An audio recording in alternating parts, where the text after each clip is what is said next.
पानी पर सभी का अधिकार है, लेकिन उसके बावजूद भी चयनित गांव को पानी क्यों नहीं दिया जा रहा? लगभग 50 दिन का समय और उसके बावजूद भी ना प्रशासन झुकने को तैयार है तो ना गांव के लोग पीछे हटने को तैयार है। और 50 दिन हो चुके इस धरना प्रदर्शन को चलते हुए, तो ऐसे में बीच का रास्ता क्या?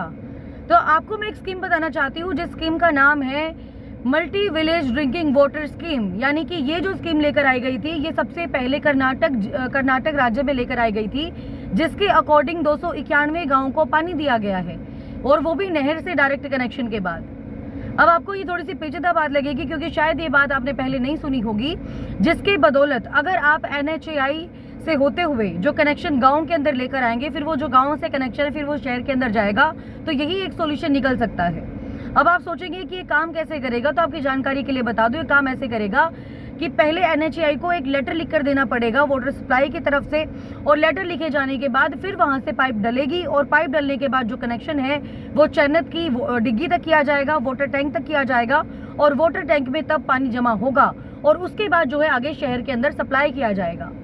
अब क्या हरियाणा सरकार इसके ऊपर काम करने को तैयार है या नहीं है? क्योंकि बहुत सारे लोगों ने सवाल किया कि अगर टी से कनेक्शन नहीं मिल सकता और लोगों को चाहिए ही नहीं खरकड़ी और राजली से पानी, तो इसका सॉल्यूशन क्या निकलेगा?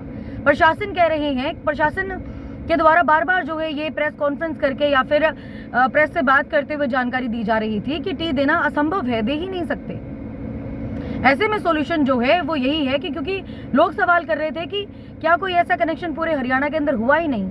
हरियाणा को तो नहीं पता जी, लेकिन देश के अंदर कर्नाटक के अंदर तो जरूर हुआ है, जिसमें 291 गांवों को पानी देने की एक स्कीम बनाएगी। उस स्कीम के अकॉर्डिंग कार्य किया गया, और कार्य किए जाने के बाद पानी दिया गया।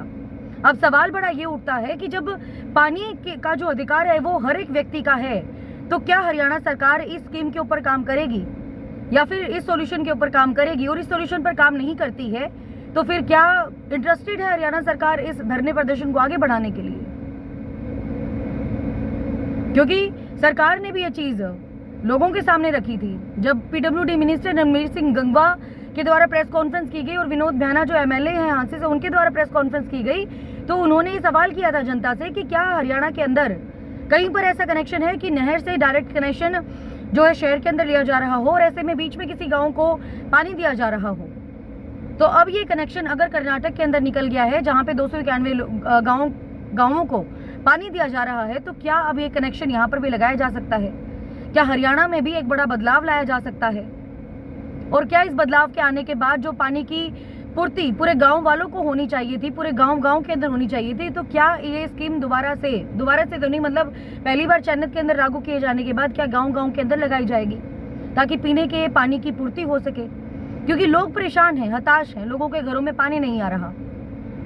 लोगों के घरों में पानी ऐसा आ रहा है कि अगर आप उसको बोतल में भी भरकर रखेंगे तो ऐसी बदबू आती है उसके अंदर से, जैसे सीवरेज का ढक्कन खोल दिया हो किसी ने।